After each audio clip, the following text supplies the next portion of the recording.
एक ऐसा मंदिर जहाँ हर तरफ खून ही खून है, जहाँ 10 तांत्रिक देवियाँ बसती हैं और हजारों तांत्रिक साधना करते हैं, जहाँ देवी की योनि स्थापित है और जहाँ हर साल जून के महीने में देवी की मेंस्ट्रुअल साइकिल आती है। ये है दुनिया की सबसे पुरानी और सबसे ऊंची शक्तिपीठों में से एक कामाख्या महासिद्ध पीठ, यानी कामाख्या देवी मंदिर, जो कि हजारों साल पुराना है। ऐसा माना जाता है कि देवी सती की मृत्यु के बाद शिव जी बहुत दुखी हो गए थे।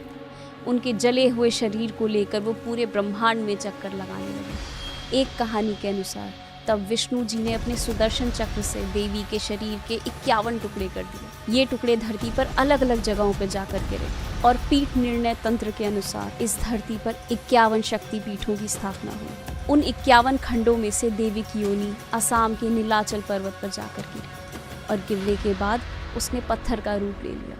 इसी में माँ कामाख्या का वास है। कालिका पुराण के अनुसार देवी के शरीर के टुकड़े हो जाने के बाद शिव जी अपनी पत्नी की मृत्यु का शोक मनाने के लिए ब्रह्मपुत्र नदी के बीच बने एक टापू पर योग समाधि में लीन हो गए।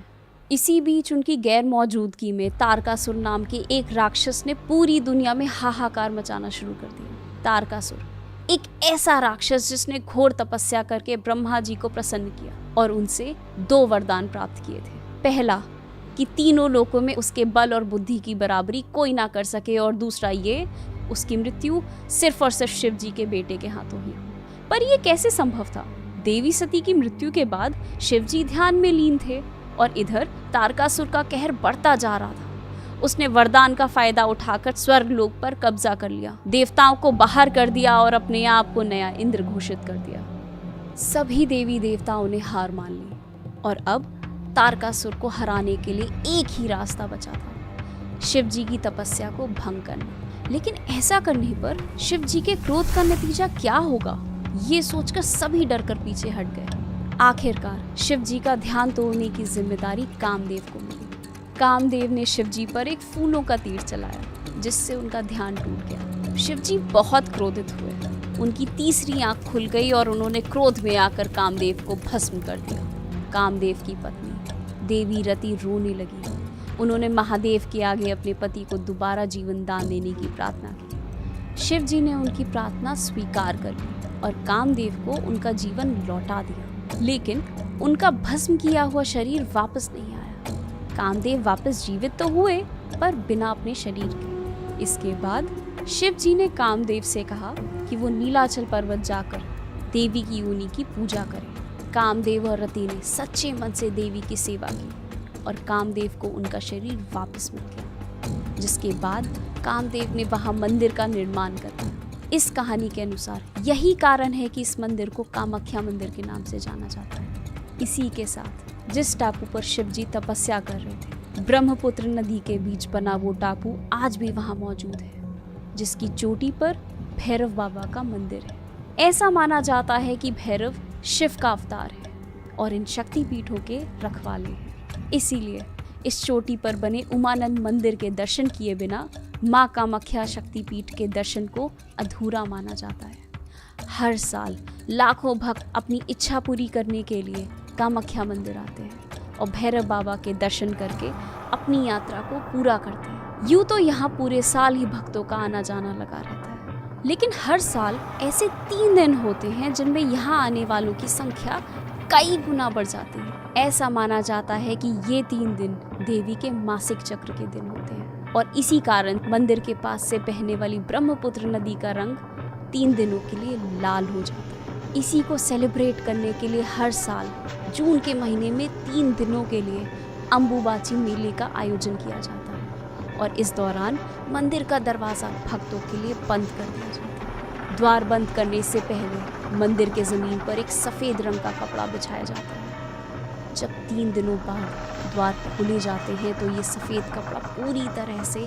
गीला और लाल हो चुका होता है। इस कपड़े को अम्बुबाची वस्त्र कहते हैं, जिसके टुकड़े टुकड़े करके भक्तों को प्रसाद के रूप में दिया जाता है। लोगों के हिसाब से ये कपड़ा देवी माँ का आशीर्वाद होता है और लोग इसे अपने घरों में पूजा स्थल पर रखते हैं, जिससे माँ कामाख्या की कृपा उन पर बनी रहे। लेकिन जब मंदिर 3 दिनों के लिए बंद हो जाता है तो भक्त यहाँ किस लिए आते हैं?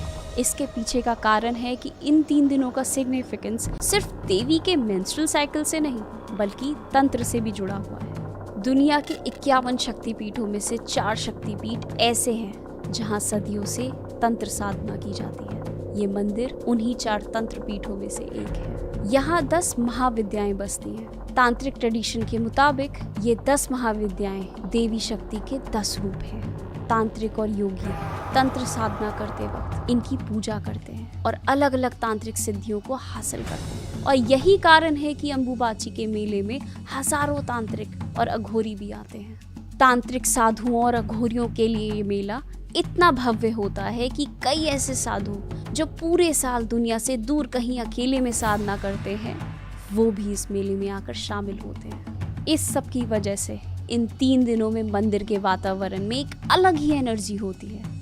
ये तांत्रिक और अघोरी अपनी ताकत को बढ़ाने के लिए देवी माँ की पूजा करते हैं। और तो और ये साधु यहाँ आने के बाद काले जादू का खात्मा करने के लिए और भूत प्रेत और काली आत्माओं को भगाने के लिए एक खास पूजा भी करते हैं। काली शक्तियों के साए में रह रहे लोगों की परेशानियों को खत्म करने के लिए इस पूजा में कई सारे रिचुअल्स होते हैं, जिनमें से एक है जानवरों की बलि देना। यहाँ कई जानवर जैसे कबूतर, भैंसे, बकरों की बलि दी जाती है। इसलिए मंदिर के परिसर में जमीन पर हर तरफ खून ही खून दिखाई देता है।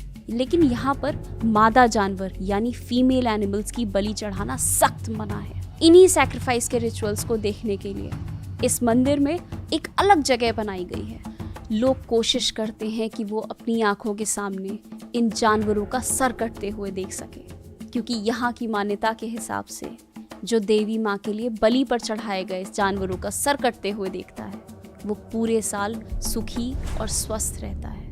और तो और काले जादू और तंत्र के अलावा यहाँ पर वशीकरण पूजा भी की जाती है। माना जाता है कि इस पूजा से आप किसी के भी दिमाग को अपने वश में कर सकते हैं और उससे जो चाहे वो करवा सकते हैं। सिर्फ यही नहीं, इस मंदिर से इकट्ठा किए गए पत्थरों को कामिया सिंदूर के नाम से बेचा जाता है, जिसे वशीकरण सिंदूर भी कहते हैं। माना जाता है कि इस सिंदूर में लोगों के दिमाग को वश में करने की ताकत होती है। लेकिन इस मंदिर की सबसे अनोखी बात यह है कि यहाँ मूर्ति की पूजा नहीं होती। हालांकि पूरे मंदिर परिसर में कई देवी देवताओं की मूर्तियां हैं, पर मंदिर के मुख्य गर्भगृह में कोई मूर्ति नहीं है। यहाँ योनि के आकार का एक पत्थर है जिसकी पूजा की जाती है। इस योनि कुंड से हर समय पानी बहता रहता है, जिसका सोर्स आज तक कोई ढूंढ नहीं पाया। अंबुबाची वस्त्र के अलावा ये पानी भी भक्तों को प्रसाद के रूप में दिया जाता है।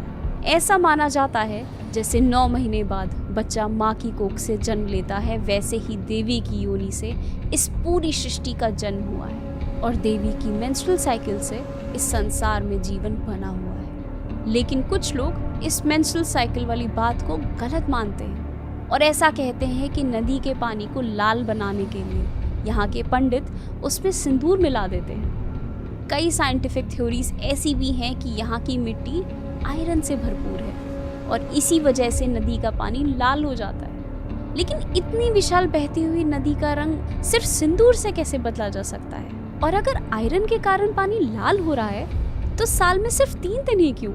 कामाख्या देवी मंदिर के अंबुबाची मेले की तरह एक और मेला है जिससे कई सारे राज जुड़े हुए हैं। मलजपुर का भूत मेला, जहाँ लोगों को पीट पीट कर उनके शरीर से बुरी आत्माओं को दूर किया जाता है। अगर आप इसके बारे में और जानना चाहते हैं तो हमारी ये वीडियो ज़रूर देखना। आपको हमारा ये वीडियो कैसा लगा हमें कमेंट्स में ज़रूर बताना। इस वीडियो को लाइक और शेयर कीजिए और ऐसी ही अनकही, अनसुनी और अनदेखी कहानियों के लिए राज को सब्सक्राइब करिए। See you in the next one.